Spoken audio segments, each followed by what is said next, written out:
Primera de Corintios 15.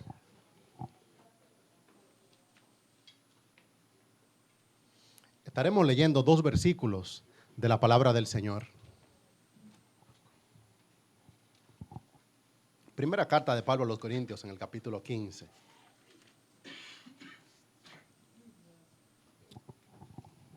Para ver desde esta porción de la Escritura, quiero mostrarle el Evangelio, pero sobre todo quisiera dejarle una idea en su mente. Y la idea es que no basta con escuchar. Dice así la Sagrada Escritura, primera carta de Pablo a los Corintios, en el capítulo 15, versículos 1 y 2. Además, os declaro, hermanos, el evangelio que os he predicado, el cual también recibisteis, en el cual también perseveráis, por el cual, asimismo, si retenéis la palabra que os he predicado, sois salvos, si no creéis en vano. Leo de nuevo estos 2 versículos de la Escritura. El apóstol Pablo está escribiendo a la iglesia en Corinto y después de explicarle lo que tomó 15 capítulos de la Escritura a documentar, entonces él le dice, además os declaro, hermanos, el evangelio que os he predicado, el cual también recibisteis, en el cual también perseveráis, el cual asimismo, por el cual asimismo, si retenéis la palabra que os he predicado, sois salvos, si no creéis en vano. Pueden sentarse, mis hermanos. Les muestro desde esta porción de la Escritura que no basta con escuchar. Hay términos que uno lo utiliza de manera tan frecuente que se habitúa a ellos y puede asumir que ya los entiende. Cada vez que exponemos la Escritura, termino la exposición diciendo cómo se ve el evangelio. Hoy quisiera hacer lo inverso. Hoy quisiera comenzar mostrándole a la iglesia qué es el evangelio. Muchos de ustedes tienen una definición del evangelio, pero yo quisiera mostrarles de dónde viene esta definición del evangelio. Asumo que la mayoría de ustedes ya fueron salvados, pero yo quisiera mostrarles cómo ustedes llegaron a ser salvados. Hay un deseo en mi corazón en este año y es que toda la iglesia pueda frasear el evangelio, que pueda compartir el evangelio, que pueda describir la manera en que fue salvada. Que tu testimonio no solamente diga que has sido salvo, sino que tú puedas incluir en tu testimonio de qué manera puntual tú fuiste salvado. Esto nos tomará algunas enseñanzas, pero hoy solamente quisiera advertirle que no basta con escuchar. Donde quiera que la iglesia está congregada, se esperaría que usted tenga el anuncio del evangelio. Pero no basta con escuchar el anuncio del evangelio. Es necesario algo más. Con la llegada de Cristo se inauguró una temporada nueva en la humanidad. Sucedió algo que los seres humanos mayoritariamente no estaban esperando, pero marcó la historia. Con la llegada de Cristo sucedió que los hombres obtuvimos esperanza de salvación. El Señor pagó el precio de nuestra salvación y probablemente tú ni siquiera te diste cuenta. Como fue un asunto inesperado para la mayoría de la humanidad, hubo que salir a buscar vocabulario y encontrar palabras para describir aquello que había acontecido. La humanidad, en suma, no estaba preparada para aquello que le llegó de repente y tampoco podía describirlo.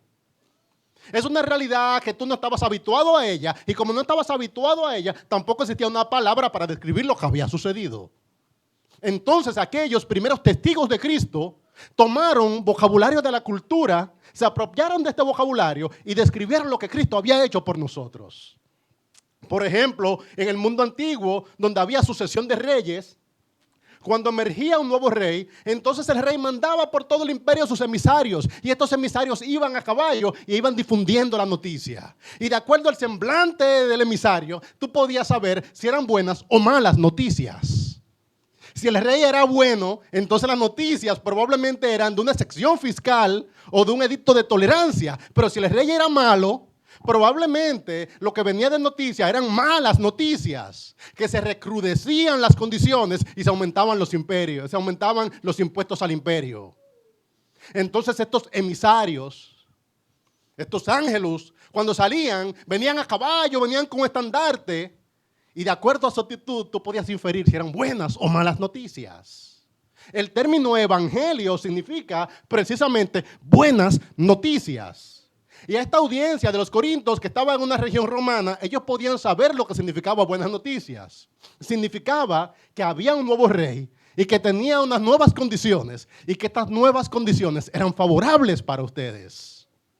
Por eso dice el apóstol Pablo: además os declaro, hermanos, el evangelio que os he predicado. Yo les declaro esta buena noticia de parte del rey que yo les he compartido. El apóstol Pablo está utilizando el vocabulario de su tiempo para describir una realidad impresionante que todos nosotros deberíamos recibir con alegría. Estos eran decretos favorables para el pueblo, eran buenas noticias. ¿Qué significa el evangelio? Evangelio significa buenas noticias. Pero para tú entender el evangelio, debes entender que existe un rey. Y debes entender que tu vida, existencia, está en gran medida en la mano de ese rey. Y para que el evangelio tenga sentido para ti, tú debes entender que existe un Dios que puede regir el mundo. Y como este Dios puede regir el mundo, este Dios te comparte, te anuncia cuáles son sus condiciones. Cuando decimos que vamos a proclamar el evangelio, estamos diciendo que vamos a proclamar una nueva noticia. Dice de hecho el apóstol Pablo: además os declaro, hermanos, el evangelio que os he predicado. Es proclamación. Te dejo la idea en la mente que el evangelio es una noticia para ser proclamada.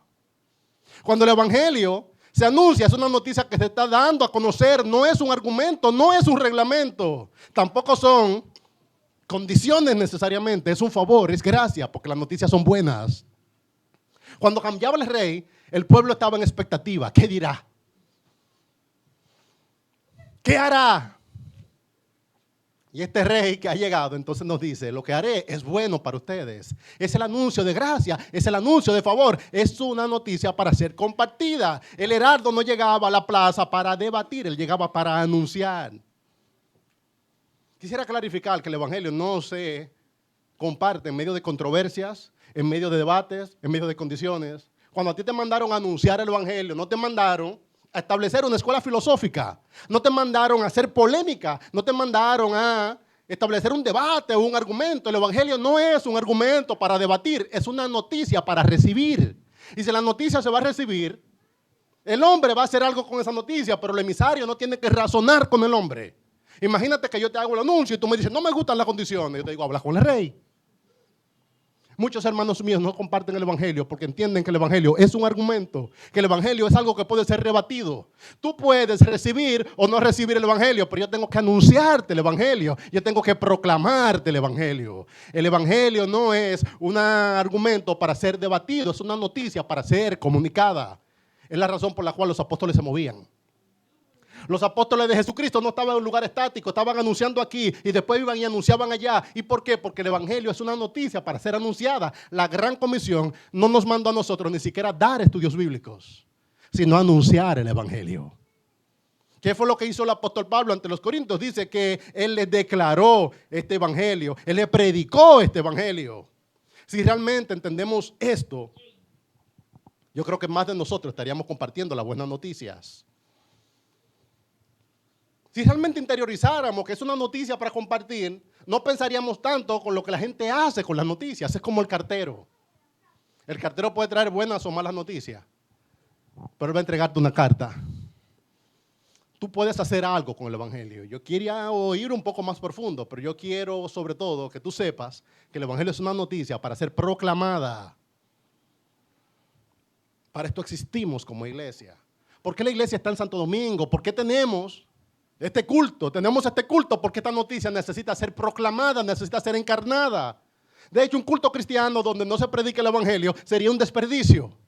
Si usted va a una reunión de la iglesia y no se le proclama la buena noticia, usted perdió todo el propósito. Se trata de uno proclamar la noticia y para eso las iglesias abren. Me llama la atención que dice aquí que os declaro hermanos. O sea que el evangelio no es solamente para aquellos que no han creído, también el evangelio es para ti. Yo entendí esto relativamente tarde. Yo veía el evangelio como el punto de entrada a la vida cristiana. Y yo veía que si ya yo tengo el evangelio, entonces yo puedo seguir. Vamos con lo siguiente. El evangelio no es el punto de entrada a la vida cristiana, el evangelio es la vida cristiana. Esta no es solamente la noticia que abre la puerta, esta es la noticia que abre la puerta, es también la puerta y es también el destino. El evangelio no es el punto de inicio, el evangelio es el punto de inicio y también es el final. Un creyente vive a la luz de esta buena noticia. Si tú asumes que el evangelio es para los no creyentes, entonces tú no te vas a predicar a ti mismo el evangelio. Fíjense que el apóstol Pablo le ha escrito 15 capítulos a la iglesia en Corintio. Era una iglesia que tenía gran cantidad de complicaciones. Pero después de él dar consejos a la luz del evangelio sobre estas implicaciones, él le recuerda el evangelio. ¿Qué sucedía en la iglesia? Había divisiones y grupos. Él le decía, ni Apolos ni Pablo salvan, Cristo salva. Y ese es el evangelio. Ay, hermano, pónganse de acuerdo. Ay, hermano, no apele así. Pónganse de acuerdo a causa del evangelio. Pónganse de acuerdo por el poder del evangelio. Pónganse de acuerdo porque ustedes han sido salvados en el evangelio. Y no le salvó ningún hombre. Y si ningún hombre le salvó, entonces abracen a Cristo. ¿Qué madurez tendría una iglesia que resuelva sus situaciones a la luz del evangelio? Había inmoralidad sexual. Y el argumento de Pablo es que Cristo compró sus cuerpos. Escucha el argumento. No es el argumento de la prudencia, del comedimiento. Te están diciendo, abandonen la inmoralidad porque ya ustedes no se pertenecen. Cristo en el evangelio les compró. Había pleitos ante tribunales. Él les decía, considera lo que Cristo ya pagó por ti. Habían hermanos que llevaban a sus otros hermanos delante de los magistrados y le dice, hey, considera lo que Cristo pagó por ti. Matrimonio y soltería, un tema espinoso. Él le dice, las instituciones temporales, el corto tiempo no se comparan con tu salvación. Ay, Pablo, que yo todavía no me he casado. Tú tienes el evangelio. Pablo, realmente me casé, pero el matrimonio no ha sido lo que yo esperaba. Tienes el evangelio. Iglesia, si realmente tú interiorizas el evangelio, tú te vas a encontrar el evangelio desde que te levantas hasta que te acuestas. En todas las instituciones, en todas las decisiones, tú deberías sumergirte en el evangelio. Después de Pablo pasear a la iglesia por todas las necesidades, les recuerda el evangelio. Había desórdenes en la cena del Señor. Él le dice, el propósito más alto de la cena del Señor es anunciar el evangelio. Habían dones espirituales. Él le decía, no son para lucirse, sino que son para edificar a aquellos a los cuales Cristo salvó. Otros dudaban de la resurrección. Él le dice, sin resurrección no hay evangelio. Hermano, te he estado persuadiendo de que el evangelio no es el punto de entrada a la vida cristiana. Tú como un hermano necesitas todavía el evangelio. De hecho, lo que es madurez espiritual no es tener mucha filosofía y capas de filosofía. Es haber interiorizado el evangelio a un punto tal que tú llegas a ver a Cristo en todas las áreas de la vida. Antes yo creía que un creyente maduro era un creyente filosófico que podía establecer muchos argumentos. Ahora entiendo que un creyente que ha madurado lo que hizo fue que estableció más el fundamento. Es un creyente que está bien fundamentado en Cristo, que puede ver a Cristo, que puede articular a Cristo, que puede verbalizar a Cristo. Pero no basta con que tú escuches o entiendas el evangelio. Quizá ya tú sabes que el término viene del mundo de los reyes que mandaban edictos y estos edictos se comunicaban. Y si los edictos eran buenos, eran buenas noticias y de ahí venía el evangelio. Pero que tú entiendas eso no marca mucho la diferencia. Porque tú eres un cristiano, no un historiador. Comenzando por mí, hermano, yo he tenido cierto desencanto con los predicadores que dan clases de historia. Porque hay temas que son más importantes. Usted no necesita una clase de historia, tampoco necesita una clase de gramática. Usted no necesita que yo pase su mente por todos los imperios antiguos y que les hable de que los emisarios del rey venían a caballo. ¡Wow! ¡Qué interesante! ¡Cuánta cultura! Usted necesita conocer a Cristo y hacer algo con Cristo. Y donde está el asunto es que la gente se envuelve en detalles anecdóticos, históricos. Pueden entender ya que evangelio significa buena noticia, pero no hacen nada con el evangelio. Recuerda que yo vine a persuadirte de que no basta con escuchar. Quizá ya tú me escuchaste decir que el evangelio son buenas noticias que se proclaman, que no son argumentos. Pero eso no se queda ahí, dice él. El cual también recibisteis. O sea que el evangelio, tú tenías que recibirlo. Tienes que apropiarte del evangelio. Ese término recibisteis no es simplemente escuchar, es asir, es agarrar, es apoderarte de algo. Hay algo que se te está ofreciendo y tú tienes que extender la mano para recibir eso. Y cuando tú te encuentres ante el tribunal de Dios, tú vas a decir, Señor, el pastor de mi iglesia predicaba el evangelio todos los domingos. Cuando él terminaba de predicar, él decía, ¿cómo se ve el evangelio? Y tú puedes tener todo el fraseo del mundo. Tú puedes tener toda la historia del mundo, toda la cultura del mundo. Pero lo que te van a preguntar es si tú recibiste o no recibiste el Evangelio. Con escuchar el Evangelio, con frasear el Evangelio no es suficiente. La cultura general no salva, la historia no salva, las doctrinas secundarias no salvan, la doctrina principal es la que salva. Dios ha querido salvar a los hombres a través de Cristo, de forma tal que usted tiene que hacer algo con la noticia. Lo que usted tiene que hacer con la noticia es recibirla. Y yo quiero persuadirte de que recibir a Cristo y recibir el Evangelio no es solamente un asunto como que sucede por defecto. Debe haber una intención formal de recibir el Evangelio. Para apropiarte de él, es necesario recibirlo. Yo le predico a una gran cantidad de personas que yo sé que ya han escuchado muchas veces la palabra Evangelio, pero yo todavía no sé si han recibido el Evangelio. Mi urgencia contigo no es que tú puedas frasear, que tú puedas hablar. Tú puedes tener todo el vocabulario cristiano, puedes tener toda la cultura cristiana, tú puedes tener toda la historia de la iglesia y no haber recibido el Evangelio. Y sería un gran desperdicio. Muchos se arrepentirán cuando lleguen a la presencia del Señor de no haberse arrepentido. Figuro que estás en la presencia del Señor y te preguntan, ¿recibiste el Evangelio? Y tú vas a decirle, el Evangelio es la buena noticia. No te estamos preguntando si tú sabes lo que es el Evangelio. Te estamos preguntando si tú recibiste el Evangelio. Y tú vas a frasear y tú vas a decir,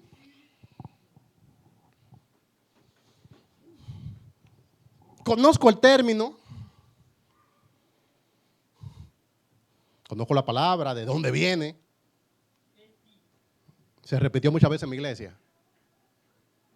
Pero yo como que no recuerdo bien si yo llegué a recibirlo. Ay, no recuerdo bien. Ese no es el momento para decir si tú recuerdas bien o no recuerdas bien.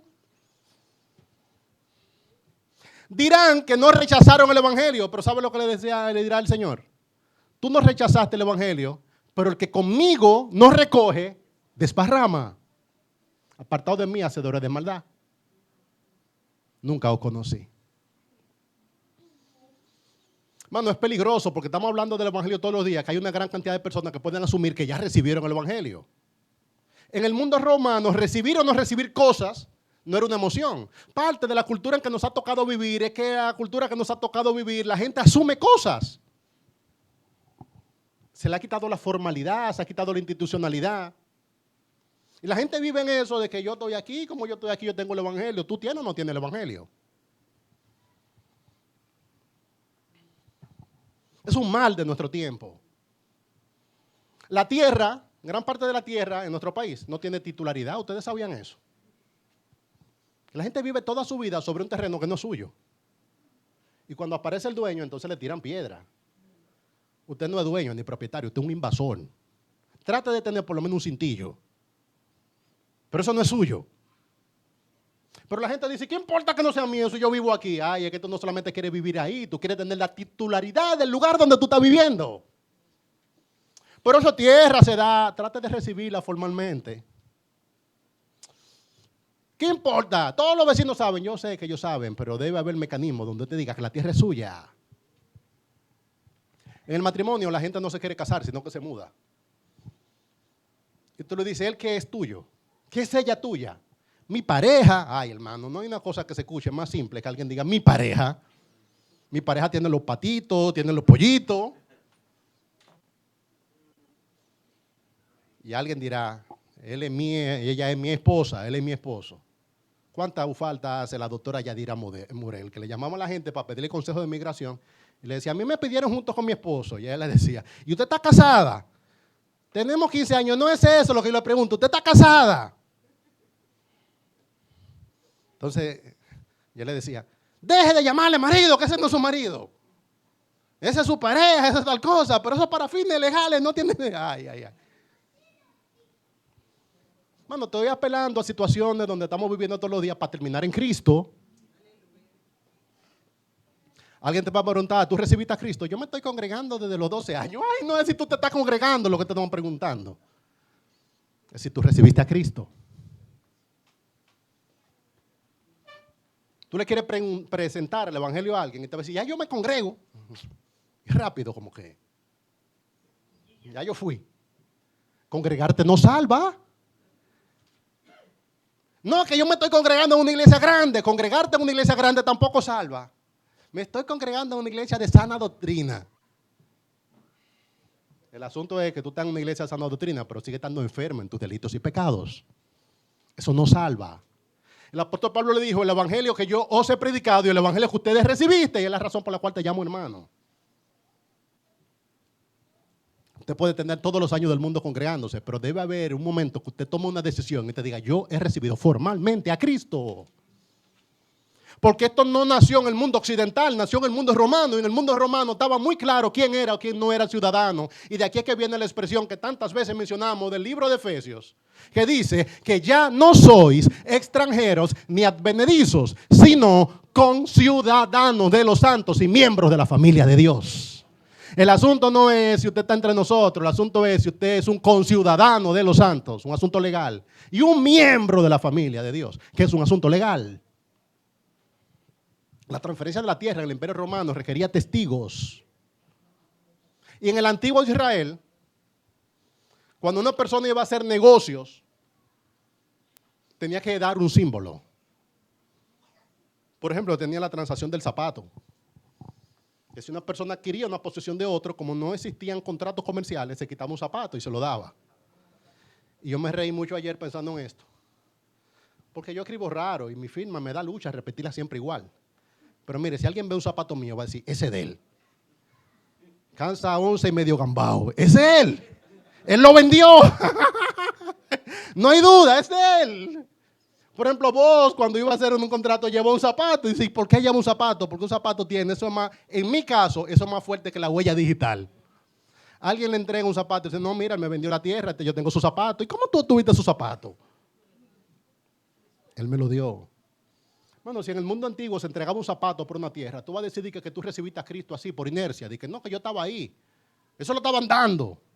No es si lo estaban dando, es si tú lo agarraste.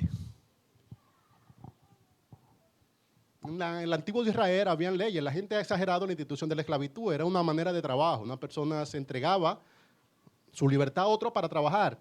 Y cuando se terminaba su tiempo, habían esclavos que eran tan bien tratados que querían quedarse en la casa de sus amos. Pero la ley no le permitía solamente decirle al amo, yo quiero quedarme en tu casa, porque usted podría decir, ese hombre es un desconsiderado que ha retenido a esa persona cuando se terminó su tiempo. Ya él obtuvo su libertad y el amo le retuvo. ¿Y sabe qué decía la ley? Que si un esclavo quería quedarse en la casa del amo, tenía que ir donde su amo, y el amo iba a ir a la puerta de la casa, iba a poner la oreja de la persona y se la iba a perforar. Y tú dices, ¿para qué se usaba eso? Para que no vayas tú a decir que ese hombre está retenido fuera de la ley. Tú realmente quieres estar en mi casa, permite que yo vaya a la puerta de mi casa y te diga, mira, mi casa comienza ahí y termina ahí. Tú quieres ser miembro de mi casa, ahí en la puerta de mi casa, yo quiero perforarte la oreja ahí, de forma tal que cuando tú camines, tú digas, ahí está. Y la gente ve tu caso y se escandaliza, ahí le perforaban la oreja. Mano, tu seguridad legal, jurídica, vale eso. Cuando tú llegas a la presencia del Señor, tú quisieras tener por lo menos un zapato. Cuando tú llegas a la presencia del Señor, tú quisieras tener la oreja perforada. Cuando tú llegas a la presencia del Señor, tú quisieras que la zarra del Espíritu Santo esté en ti. Y que tú puedas decirle realmente, yo soy salvo, yo he recibido a Cristo y Cristo me dio su Espíritu Santo. Quiero desanimar a la gente que piensa que ser creyente es un asunto emocional, es un asunto accesorio, es un asunto secundario. No, es un asunto importante. Tú no solamente debes escuchar el evangelio, tú debes recibir el evangelio. No basta con escucharlo. Yo terminé el año peleando con un banco.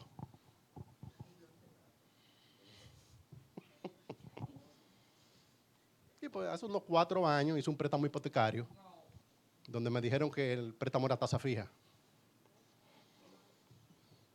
Y el préstamo dice así mismo, tasa fija. Yo estaba negociando el préstamo, fui allá y necesitaba el préstamo. Tenía la necesidad del asunto, préstamo hipotecario. Y me dijeron, su préstamo es tasa fija durante la vida del préstamo. Y yo leí el contrato, ay hermano. Y en el contrato no se especificaba en ninguna parte, que era, yo le pedí, pero que eso no lo dice. Me dijo, no, el título del préstamo en la plataforma dice que es tasa fija. Entonces nunca le van a subir la tasa. Y yo no sé, hermano, si yo soy psicorrígido o autista, uno de las dos.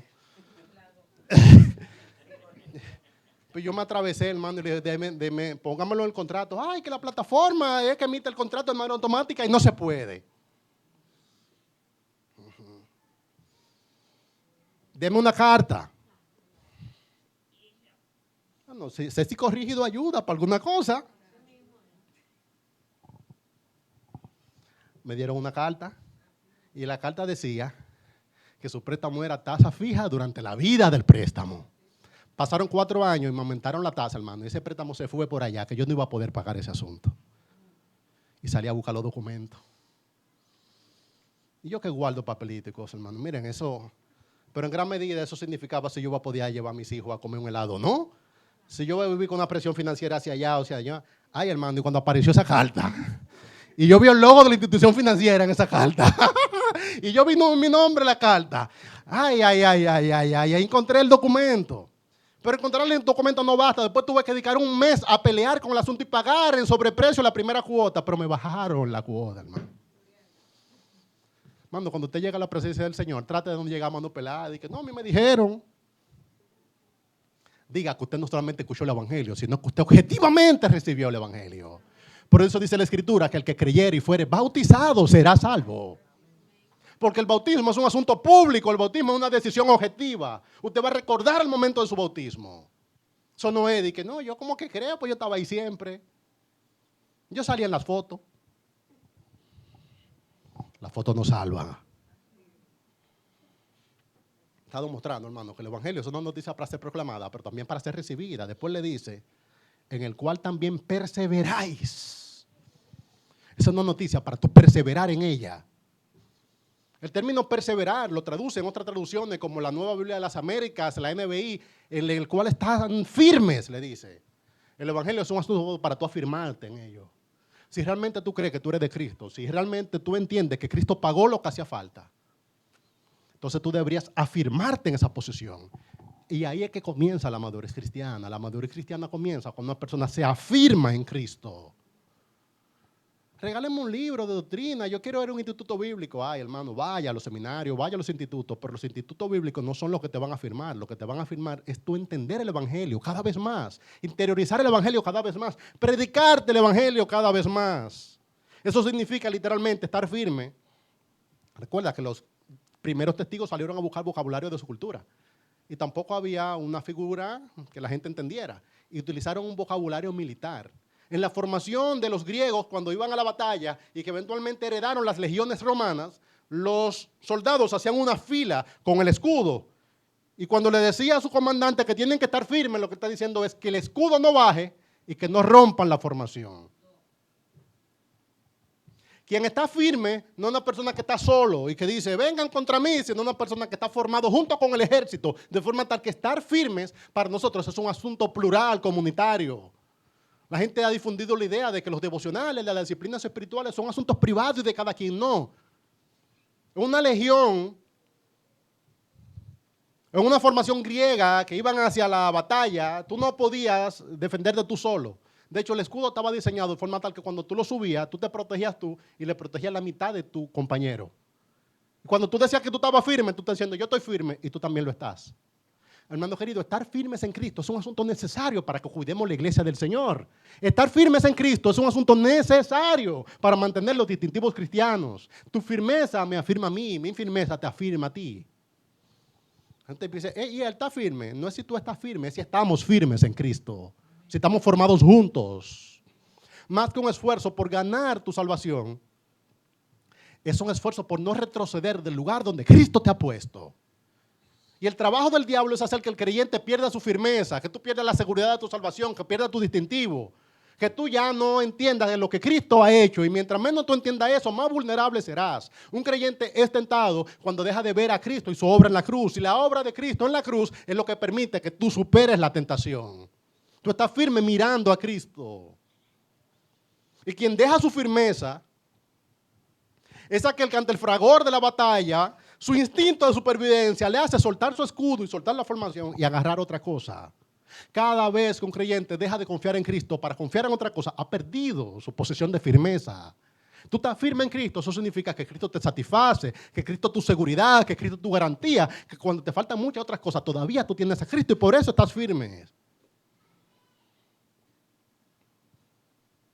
Esa dinámica, una dinámica militar, eso es lo inverso, la firmeza individual. Tú quieres estar firme en Cristo. Después dice, ¿cuál es la promesa del Evangelio? Por la cual asimismo, si retenéis la palabra que os he predicado, sois salvos. Y si no, creíste en vano. Oye, qué noticia para una persona es saber que aquello con lo que contó y en lo cual construyó su vida no existía. Qué gran decepción es haber pasado tu vida como si estabas seguro para entender tu vulnerabilidad.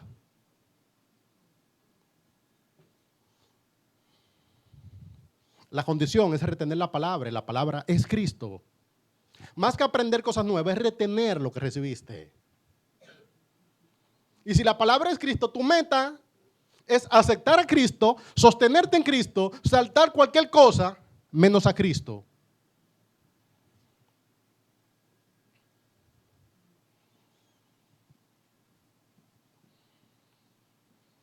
Bueno, no basta. No es suficiente con escuchar. Es necesario apropiarte del Evangelio. Es necesario perseverar y estar firme en el Evangelio. Es necesario confiar en la promesa del Evangelio. Dice que al retener esta palabra somos salvos, y si no, entonces hemos creído en vano. Yo casi siempre comienzo diciendo cómo se ve el Evangelio. Y yo siempre termino diciendo cómo se ve el Evangelio. Quise hoy hacerlo lo inverso, pero te digo, el Evangelio es la buena noticia de que Dios estaba en Cristo reconciliando consigo al mundo, no tomándole en cuenta a los hombres sus pecados, y nos encargó a nosotros la palabra, el ministerio de la reconciliación. Esta es la noticia que debemos proclamar, pero también es la noticia que debemos recibir formalmente. Es la noticia en la cual estamos firmes y es la razón de nuestra esperanza. No basta con escuchar, no basta con entender. Tú tienes que recibir el Evangelio y apropiarte de él. Si tú has visto un heraldo de Cristo hoy diciéndote que el Señor ha elegido salvarte, yo te invito a que no solamente escuches la noticia y celebre, que tú preguntes, ¿qué hace falta? ¿Qué hace falta? Cree en el Señor Jesucristo, le dijeron a uno. El que creyere y fuere bautizado será salvo. Si tú no tienes seguridad de tu salvación, yo te invito a que tú vuelvas a preguntarte a ti mismo, y esas cosas no avergüenzan. Hay personas que después de 10 años congregándose, llegaron a ver a Cristo. Se han dado casos de personas que aún después de haber servido en una iglesia como si fueran miembros, se dieron cuenta que su fe no era real y entonces vieron a Cristo. Es mejor desperdiciar 10 años y ser salvo. Se nos acabó, hermano, oro por la iglesia.